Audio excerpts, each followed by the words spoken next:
Hello everyone, welcome back to our YouTube channel science का राज। आज हम अनियुपलॉइडी या असुगुणिता पर अध्ययन करेंगे। तो असुगुणिता है वो क्या होती है और यह सुगुणिता यानी कि यूप्लॉइडी से किस प्रकार से भिन्न होती है, उसमें क्या क्या अंतर देखने को मिलते हैं, उस पर डिस्कस करेंगे। तो चलिए शुरू करते हैं असुगुणिता के बारे में पढ़ना।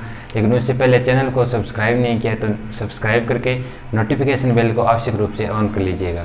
सबसे पहले हम बात करते हैं अनियुपलॉइडी और असुगुणिता की परिभाषा।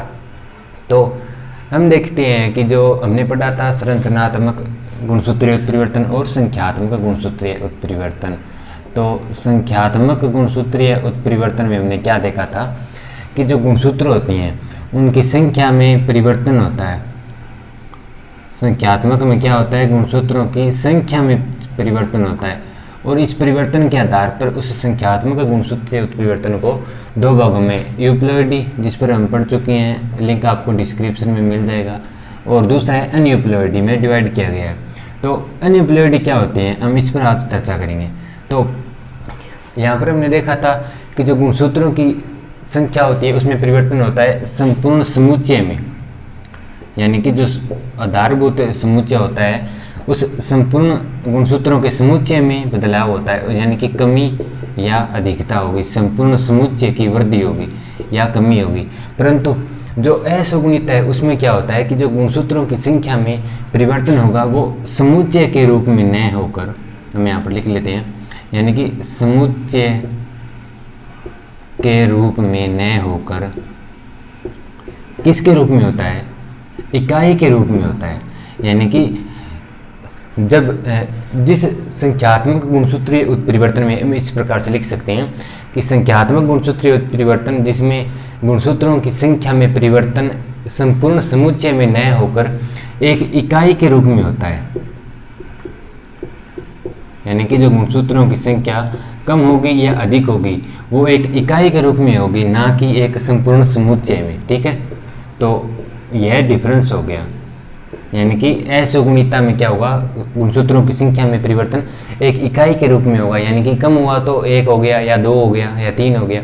और यहाँ पर क्या हो रहा था सुगुणिता में, यानी कि जितना समुच्चय था ना उस संपूर्ण समुच्चय में ही कमी या अधिकता हो रही थी। तो यह जो है वो एक मुख्य अंतर है यूप्लॉइडी और अनियुपलॉइडी में। ठीक है, तो ये तो बात होगी परिभाषा की, यानी कि जब गुणसूत्रों की संख्या में परिवर्तन संपूर्ण समुच्चय में न होकर एक इकाई के रूप में होता है तो उसको असुगुणिता या अनियुपलॉइडी कहा जाता है।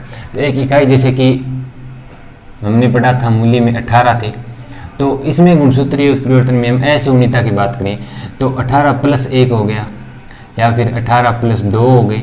अगर कमी की बात करें तो -2 -1, इस प्रकार से एक इकाई के रूप में, यानी कि यहाँ एक ही गुणसूत्र कम हो रहा है। और अगर यहाँ भी सुगुणिता होती तो पूरे के पूरे 18 कम होते, यानी कि संपूर्ण समुच्चय ही जाता। तो यह वो है एक मुख्य अंतर है वो यूप्लॉइडी और अनियुपलॉइडी में। यह तो बात होगी परिभाषा की।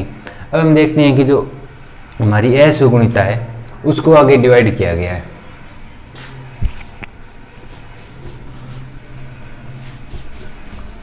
असुगुणिता को आगे कितने भागों में डिवाइड किया गया है। हमारा डस्टर ये रहा, ये थोड़ा दूर है हमारा, ये रहा। तो असुगुणिता को भी आगे डिवाइड किया गया है कमी या फिर अधिकता के, यानी कि गुणसूत्र है वो एक इकाई के रूप में कम होंगे या अधिक होंगे, तो उसको बोला जाता है। एक तो है अधोगुणिता, यानी कि दो भागों में डिवाइड किया गया है, एक है अधोगुणिता, एक है अधिगुणिता। अब आप याद किस प्रकार से रखें, अधि यानी कि अधिक, अधिक है तो अधि आ गया, इस प्रकार से भी याद रखते हैं। अधिगुणिता में क्या होगा कि इस प्रकार की असुगुणिता में गुणसूत्रों की संख्या में परिवर्तन कम होगा, अधिक होगा, यानी कि गुणसूत्रों में वृद्धि होगी, इस प्रकार से हम लिख सकते हैं। यानी कि गुणसूत्रों की संख्या में इकाई रूप में वृद्धि होगी, यानी कि गुणसूत्र अधिक होंगे तो उसको अधिगुणिता बोला जाता है। अधिक और अधिगुणिता इस प्रकार से याद रख सकते हैं। एक आपने नोट किया होगा कि हाइपर होता है, यानी कि अति, तो उसको हाइपरप्लॉइडी या इंग्लिश में बोला जाता है। हाइपरप्लॉइडी अधिगुणिता, यानी कि गुणसूत्रों की इकाई संख्या में वृद्धि अधिगुणिता और गुणसूत्रों की इकाई संख्या में कमी अधोगुणिता। गुणसूत्रों की संख्या में इकाई रूप में कमी इस प्रकार से भी लिख सकते हैं, इकाई रूप में कमी। ठीक है, तो इसको बोला जाता है हाइपोप्लॉइडी। ये है एन्यूप्लॉइडी, इसको डिवाइड किया गया हाइपरप्लॉइडी और हाइपोप्लॉइडी। हाइपरप्लॉइडी में अधिक होगा, हाइपर यानी कि अधिक और अधि इस प्रकार से याद रख लेना, यानी कि गुणसूत्रों की संख्या में इकाई रूप में वृद्धि होगी, या इधर हो गया गुणसूत्रों की संख्या में इकाई रूप में कमी होगी, अधो यानी कि कम होंगे हाइपो।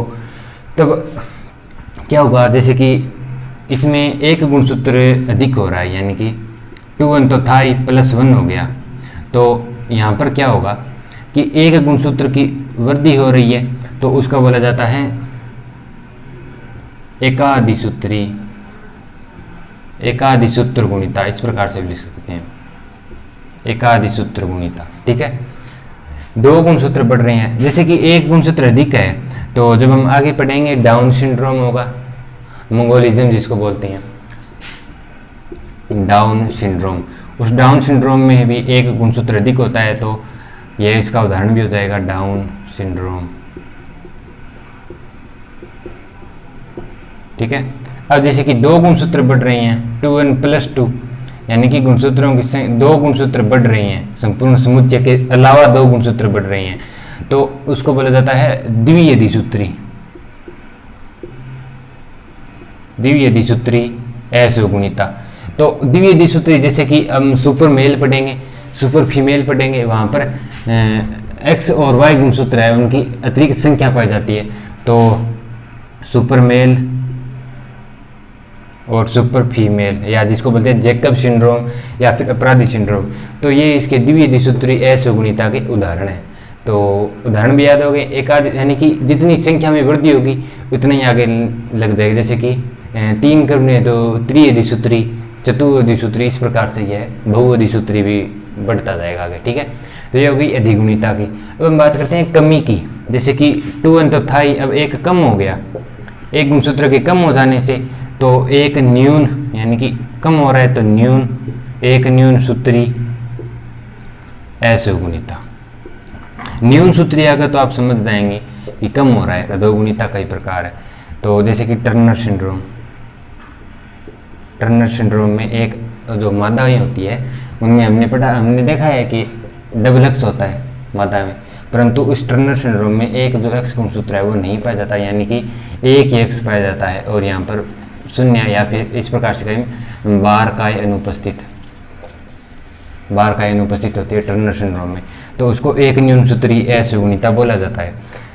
अब जैसे कि 2 गुणसूत्र कम होंगे तो उसको द्विन्यूनसूत्री बोला जाता है, द्विन्यूनसूत्री, इस प्रकार से जिसको इधर बोला जाता था।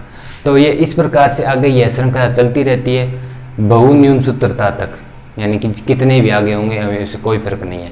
वैसे आप इतने याद रखें, 1 कम हो रहा है, 2 कम हो रहा है, इस प्रकार से। तो ये हो गया हमारा असुगुणिता, ज़्यादा कुछ खास नहीं है, छोटी सी क्लास है।